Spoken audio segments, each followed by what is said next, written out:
Well, gatherings during the holiday season are a time for people to come together, but that can also lead to some tough conversations between loved ones around the dinner table. Nobody likes those awkward moments on a very special day. So joining us now to talk about how to handle this is communication expert Jeff Arnold, author of the book Leading Across the Generations. He specializes in mastering difficult conversations, especially between different age groups. Thank you so much for being here. Good morning, Cindy. It's an absolute pleasure. Well, let's talk about the generation gap when it comes to difficult conversations. What is it and why does it happen?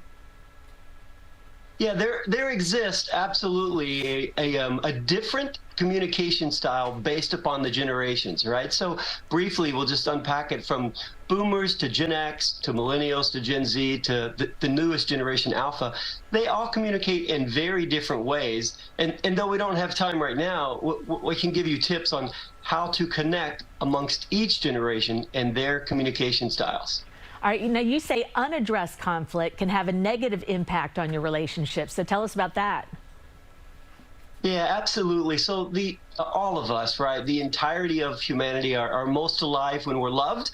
And so allowing unaddressed conflict to fester or go on literally just builds walls between all of us around our hearts. And so those difficult conversations, though admittedly they are difficult, you have to lean into them. Listen to the other without judgment and resolve the issues. But maybe not during the holidays. No, I would submit to your viewers to avoid the trifecta of exes, religion, and politics. And politics at the Thanksgiving dinner table, lest a kerfuffle arise that no one can get themselves out of. All right, so you have 5 important tips to make hard conversations easier. I'm going to go through them really quickly, and then you can just talk about them. First is pause, then disarm, appreciate, affiliate, and emphasize. Blah. So how do these help? So really quick, Cindy, pause really just gives you the ability to level set, reset. Pause is very powerful, right?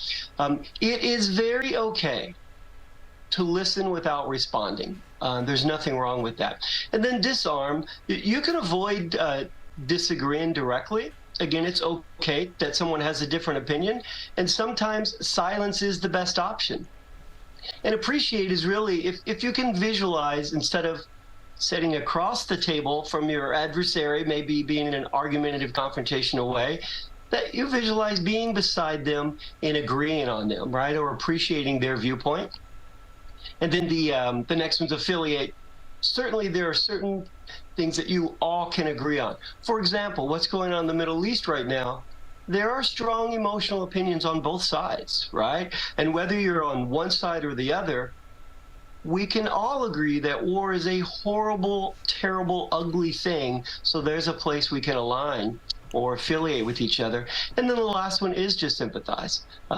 People want to be affirmed.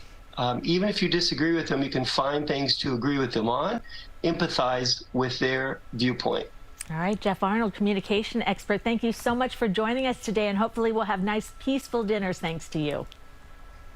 Thanks to you as well. All right, we'll be right back.